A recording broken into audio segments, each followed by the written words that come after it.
कबल भी मक्का शहर में एक पंचायती का शरफ हासिल था। वो भी आम लोगों जैसा नहीं था।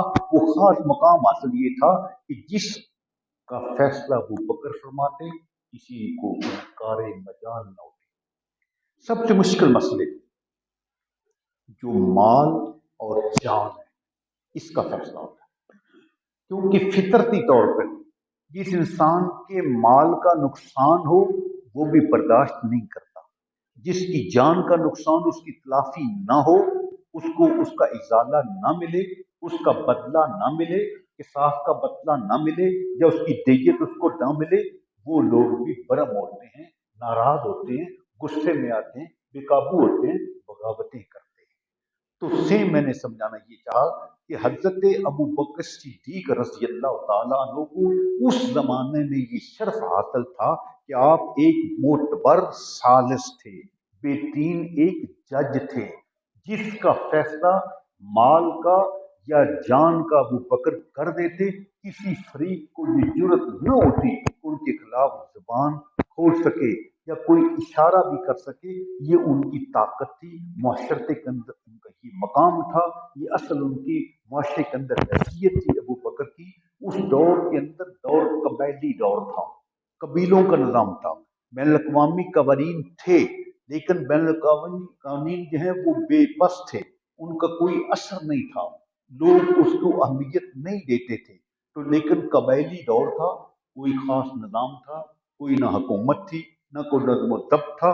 एक ज़ाती खानदान का असर या इंसान के ज़ाती किरदार का असर उसको लिया जाता था। तो हज़रत अबू बकर सिद्दीक़ रज़ियल्लाहु ताला अन्हु का खानदानी भी असर था, खानदान के सिरदार भी थे, और आपकी ज़ाती वजहत, ज़ाती किरदार, ज़ाती रोब इस हद तक था कि गोया आप उस दौर के अंदर एक हुकूमत का फरीजा सरंजाम दे रहे थे। जैसे आज एक हुकूमत जो है वो हमें अदल नहीं दे सकती, इंसाफ नहीं दे सकती। हमारी अदालतों का निज़ाम देखो तबाह बर्बाद हो चुका है, लोग जुल्म की चक्की में पिस रहे हैं, इंसाफ नहीं मिलता, कातल दनाते फिर हैं और जिस तरह चाहे करते फिर हैं, कोई किसी को सजा नहीं दे सकता। ये बेराहरबी लाकानूनियत का हिसाब है, हालांकि हुकूमत भी मौजूद है। उस दौर के अंदर जब हुकूमत थी ही नहीं, निज़ाम ही कबैली है, उस वक्त भी वो सिद्दीक का वो किरदार उस मुआशरे ज़माने जाहिलियत में क्या, वो एक अच्छे सालिस का, अच्छे जज का, अच्छी पंचायती के निज़ाम चलाने वाले का था।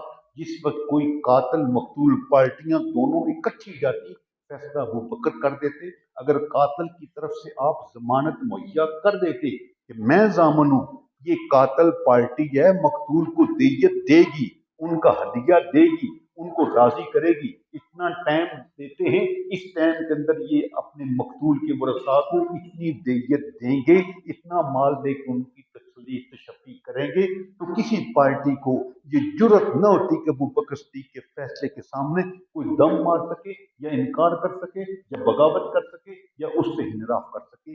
ये मकाम शर्फ हासिल था अबू बकर को उस जमाने जाहिलियत में, जब इस्लाम अभी नहीं आया। इतने मोतबर थे, बाकिरदार थे, और सीरत के इतने अच्छे पुख्ता जिम्मेदार थे, हर फर्द एतबार करता था। तो मैंने इसके शुरू में कि आका इस्लाम के साथ आपकी बचपन, लड़कपन, जवानी, बुढ़ापे तक दोस्ती चल रही थी। जिस वक्त नबी करीम अलैहिस्सलाम अपने चचा अबू तालिब की ज़ेरे कफ़ालत थे, अबू तालिब ने शाम के सफर पे जाना था, तो तैयारी कर रहे थे। उस वक्त सरकार दो आलम जो हैं वो अपने चचा के दामन के साथ लिपट के आते हैं, चचा मुझे किसके हवाले कर जाए, ना मेरी माँ, न मेरा बाप, न मेरा दादा, मुझे किसके सुपुर्द करके जा रहा, मैं तो आपके साथ जाऊंगा। तो लेकिन वो चचा अपने भतीजे की हिफाजत कर रहे थे, बहुत लाड प्यार से पाल रहे थे अबू तालिब। तो कहते हैं बेटा तुम मेरे साथ चलो। उस वक्त का तल्लक मैं कर रहा हूं कि अबू बकर सिद्दीक़ का सरकार के साथ इतना तल्लक था कि उस वक्त बिलाल गुलाम थे। गुलाम की जो मालियत थी, जितने दिन जितना वक्त लगना था दौरे में, उतनी एडवांस रकम अबू बकर ने उस के मालिक को दी कि ये उजरत, जैसे इंसान को टैक्सी लेता है, गाड़ी लेता है, कि मैं इतना रेंट आपको देता हूँ, इतने दिन में इस्तेमाल करूंगा। ऐसे लोग गुलामों को भी रेंट पे लेते थे کہ اس کا معاوضہ میں تم کو دیتا ہوں، یہ اتنے دن ہماری خدمت کرے گا۔ اسی کا سے ابو بکر صدیق نے بلال کو رینٹ پہ لیا، مالک کو پیمنٹ کی کہ یہ جب تک میرا یار میرا دوست سفر میں رہے گا یہ بلال ساتھ جائے گا، میرے دوست کی خدمت کرے گا، سفر کے اندر معاملت کرے گا اور ان کی مدد کرے گا، ان کے لیے سہولتکار رہے گا، ان کی دیکھ بھال کرے گا، میں اتنی قیمت ایڈوانس دیتا ہوں۔ یہ تعلق تھا حضرت ابو بکر صدیق کا سرکار دو عالم کے ساتھ۔ جس وقت آپ تشریف لے گئے شام کے سفر کے اندر تو وہاں کیا دیکھتے ہیں کہ ایک راہب تھا، بحیرہ راہب، اس سے ملاقات ہوئی تو آپ نے ایک خواب دیکھا۔ وہ پوچھتے ہیں کہ تم کون ہو، کہاں کے رہنے والے؟ بتایا کہ میں تو مکہ کا رہنے والا ہوں۔ پوچھا تمہارا پیشہ کیا ہے؟ فرمایا تجارت۔ اس نے انٹرویو کیا، اس کے بعد اس نے بتایا کہ تمہارا خواب سچا خواب ہے، میں تمہیں اس خواب کی تعبیر یہ بتا رہا ہوں کہ تم اس نبی رحمت صلی اللہ علیہ وسلم کے ظہور کا وقت قریب ہے، تم دنیا میں ان کے وزیر ہوگے، ان کی وصال کے بعد ان کی خلیفہ بلا فصل۔ حضرت عبداللہ بن عثمان ذکر کرتے ہیں کہ ابھی حضرت علی کی ولادت نہیں ہوئی، جس وقت آپ سفر پہ شام پہ تشریف لے گئے ابھی حضرت علی کی ولادت نہیں ہوئی، اس وقت سے ابو بکر کا سینہ کشادہ ہو چکا۔ آپ کو انتظار تھا کہ کب وہ گھڑی آئے میرے آقا کی زبان پہ کلمہ شہادت کا اعلان آئے، آپ دعوت دین دیں تو سب سے پہلے لبیک۔ یعنی گویا عبداللہ بن عثمان کہتے ہیں کہ آپ کے دل میں اس وقت سے ہدایت پذیری کا انتظار تھا کہ آقا جب بھی دعوت دیں گے تو میں آپ کی دعوت پہ لبیک کہوں گا، اور انہوں نے پہلے بتا دیا۔ آئے لوگ اس شک میں پڑے ہیں کہ خلیفہ بلا فصل کون ہے، جیسے کہ اہل شیعہ کہتے ہیں خلیفہ تو بلا فصل علی کا لمبا کلمہ جوڑا ہوا ہے گھڑا ہوا ہے، ٹھیک ہے، تو خلیفہ بلا فصل ابو بکر صدیق رضی اللہ تعالیٰ ابھی اعلان نبوت نہیں ہوا، ابھی بچپن کا زمانہ ہے، ابھی سفر کا زمانہ ہے، اس کے کافی سالوں کے بعد 40 سال کی عمر میں آپ کو اعلان نبوت کا حکم ملا، آپ نے اعلان فرمایا، پھر آپ کا زمانہ گزرا، 10 سالہ مکہ زندگی ہے، 13 سالہ مکہ زندگی ہے، 10 سالہ مدینہ کی زندگی ہے، اس کے بعد آپ کا وصال ہوتا ہے، اس کے بعد خلافت آپ کو ملتی ہے۔ لیکن بحیرہ راہب کہتا ہے اس دور میں جب ابھی بچپن کا زمانہ ہے کہ آپ اپنے نبی کے وزیر بھی ہوں گے اور ان کی وصال کے بعد خلیفہ بھی۔ نبی کریم صاحب فرماتے ہیں میرے 2 وزیر آسمان پہ ہیں، 2 زمین پہ، جبریل و مکی آسمان پہ ہیں اور زمین پہ ابو بکر اور عمر دونوں میرے وزیر ہیں۔ تو آپ کا یہ اس دور کے اندر تعلق تھا سرکار دو عالم کے ساتھ۔ پھر آپ ایک خواب دیکھتے ہیں، خواب کیا دیکھتے ہیں کہ ایک مکہ کے اوپر چاند طلوع ہوتا ہے جس کی اتنی روشنی ہے کہ پورا مکے کے اوپر اس کی روشنی چھا گئی، پھر وہ ٹکڑے ہوتا ہے چاند، ٹکڑے ہو کے پھر وہ میری گود میں آتا ہے، تو پھر وہ آپ گئے معبر کے پاس تعبیر والے کو بتاؤ اس کی تعبیر کیا ہے؟ انہیں یہ بتائی کہ مکہ کے اندر نبی آخر زمان کا ظہور ہونے والا ہے اور آپ کو ان کی رفاقت سنگت نصیب ہوگی، آپ کو ان کی مصدق ہونے کا شرف حاصل ہوگا۔ یہ خبر دی جا رہی کہ آپ ان کے معاون ثابت ہوں گے اور آپ کی گود میں ابو بکر حضرت ابو بکر کی گود میں سرکار دو عالم استراحت فرمائیں گے، آرام فرمائیں گے، وہ سارا چاند تیری گود میں آئے۔ تو یہ سفر اگر دیکھا جائے تو غار ثور کے اندر کیا ہوتا ہے؟ آقا علیہ السلام اس غار ثور میں حضرت ابو بکر صدیق کی گود میں سر رکھ کے آرام فرما رہے ہیں۔ تو وہ خواب انہوں نے اتنی مدتوں پہلے بتا دی کہ تم نبی کریم کے وزیر بن جاؤ گے، ان کے مشیر بن جاؤ گے، ان کے خلیفے بن جاؤ گے۔ ایک مرتبہ آپ کے زمانے میں بہت بڑے خطیب بھی تھے، چوٹی کے خطیب تھے۔ حذیلی شہر ابو ذئب لکھتا ہے کہ جس صحیفہ بنی سعدہ میں سرکار والوں کا وصال چکا تو مختلف لوگ اکٹھے ہو گئے۔ قریش کہتے ہیں کہ ہمارا حق ہے، جو انصار ہیں وہ کہتے ہیں ہمارا حق ہے، اس پہ باتیں ہو رہی ہیں، ڈیبیٹ ہو رہا ہے، इसमें सैयद उमर फारूक भी शामिल है, काफी किबार साहबा शामिल है। गुफ्तगू होती रही, दलाइल होते रहे। जिस वक्त अबू बकर सिद्दीक की बारी आती है, आप मेंबर पे तशरीफ लाते हैं, खुतबा इरशाद फरमाते हैं, तो पूरे माहौल के ऊपर एक जादू तारी हो, सख्ता तारी हो गया।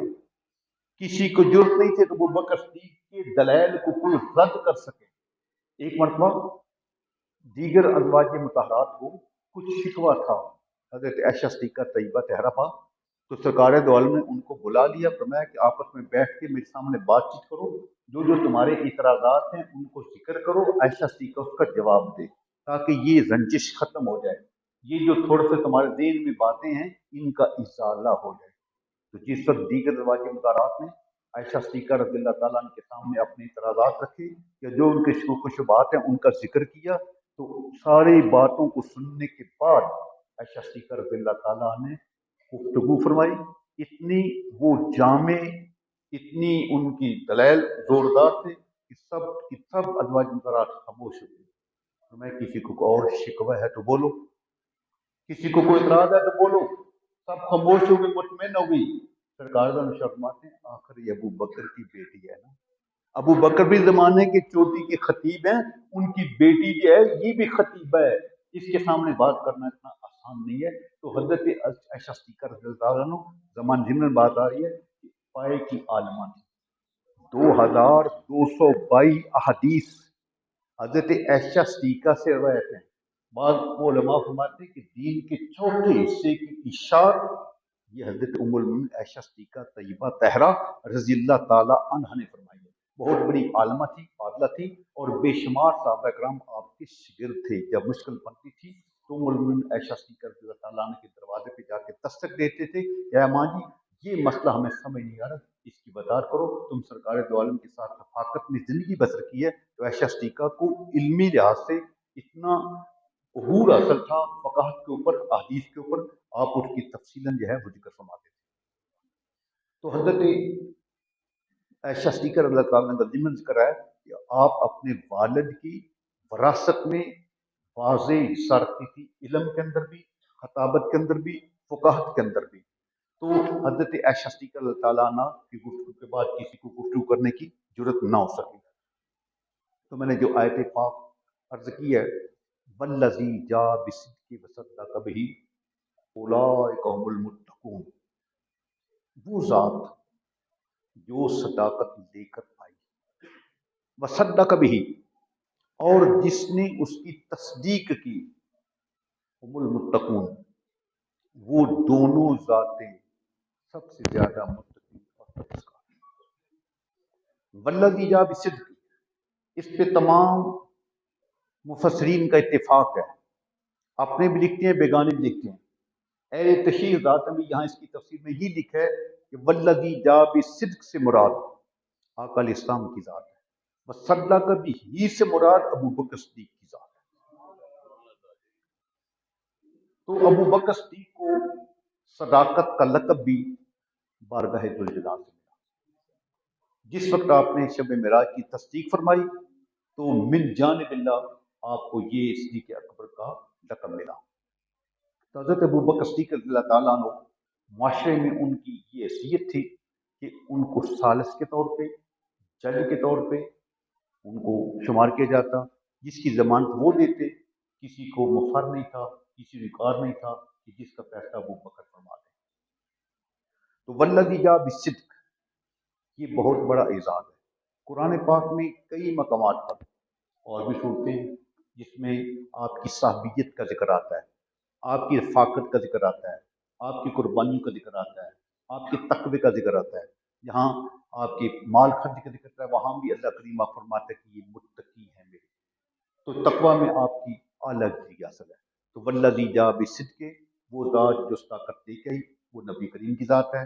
वसद्दक़ बिही, और जिसने आपकी तस्दीक की, उससे मुराद अबू बकर सिद्दीक़ है। उलाइका हुमुल मुत्तक़ून, मुत्तक़ून ये तक़वा की आखिरी एक सनद है जिसको रब्बे ताला ने अपने यार को भी अता फरमाया और अपने यार के यार को भी तक़वा की डिग्री अता फरमाई है। तो जो सबसे ज्यादा मुत्तकी परहेज़गार है وہ امت میں ابو بکر صدیق رضی اللہ تعالیٰ عنہ سرکار فرماتے ہیں مجھ سے بے شمار لوگوں نے معجزات مانگے، دلائل مانگے، لیکن ابو بکر صدیق وہ ہیں جنہوں نے مجھ سے کوئی معجزہ نہیں مانگا، کوئی دلیل نہیں مانگی۔ جتنے لوگوں نے مجھ پہ احسانات کیے ہیں میں نے سب کے بدلے دنیا میں دے دیے ہیں، احسانات کے بدلے دنیا میں چکا دیے ہیں، لیکن ابو بکر صدیق وہ ہیں جن کی اتنے زیادہ احسانات ہیں مجھ پر کہ میں دنیا میں ان کا بدلہ نہیں دے سکا۔ روز معاشر پروردگار میری طرف سے ابو بکر صدیق کی احسانات کا بدلہ چکا ہے۔ اتنے احسانات ابو بکر صدیق کی ہیں جنہوں نے اپنی زندگی میں تن من دھن سب کچھ سرکار دو عالم کی ذات پہ قربان کیا تھا، اور ساری زندگی سب سے بڑا سرمایہ یہ ہے وہ سرکار دو عالم صلی اللہ علیہ وسلم کی ذات کے ساتھ محبت ہے۔ آخری ایک بات عرض کر دوں کہ محبت کے حوالے سے پھر بات ختم ہوتی ہے۔ کسی نے کسی عبادت میں لذت سمجھی ہے، کسی نے کسی بات میں لذت سمجھی ہے، تو کسی پوچھا کہ تمہیں کسی بات میں لذت آتی ہے، وہ کہتے ہیں مجھے قرآن پڑھنے میں لذت آتی ہے، میں قرآن پاک پڑھ رہا ہوں تو ایسے جیسے میرا سرگوشی کر رہا ہوں۔ وہ کہتے ہیں کہ رات کا سناٹا ہو تو میں قیام میں ہوں، رکوع میں ہوں، مجھے بڑی لذت آتی ہے۔ کوئی کہتا ہے کہ نہیں، شدید قسم کی گرمی ہو اور میرے ہونٹوں پہ پپڑی جمی ہو اور میں روزے سے ہوں، مجھے اسی بات میں لذت آتی ہے۔ کوئی کہتے ہیں نہیں، جہاد کے اندر دشمن کے وار چل رہے ہوں، میرا سینہ چھلنی ہو رہا ہو اور خون کی ندیاں بہہ رہی ہوں اور دشمن وار کر رہا ہو، میرا وجود چھلنی ہو رہا ہو، تو مجھے اسی بات میں بڑی لذت آتی ہے۔ چلتے چلتے مختلف صحابہ کرام سے باتیں پوچھتے پوچھتے جب ابو بکر کی باری یہ پوچھا، ابو بکر تم کس سے بات میں لذت محسوس کرتے ہیں؟ مجھ سے لذت پوچھتے ہو تو نظر ابو بکر کی ہو، چہرہ بطحا کا ہو، اس سے بڑی دنیا میں اب کوئی عبادت ہے ہی نہیں۔ یہ ہے وہ درجہ جو ابو بکر صدیق کی پسند کا ہے، جس انسان نے زندگی میں ایک مرتبہ ایک جھلک رخ بطحا کا دیدار کر، اسی پہ خاتمہ بالخیر اس کو نصیب ہو جائے۔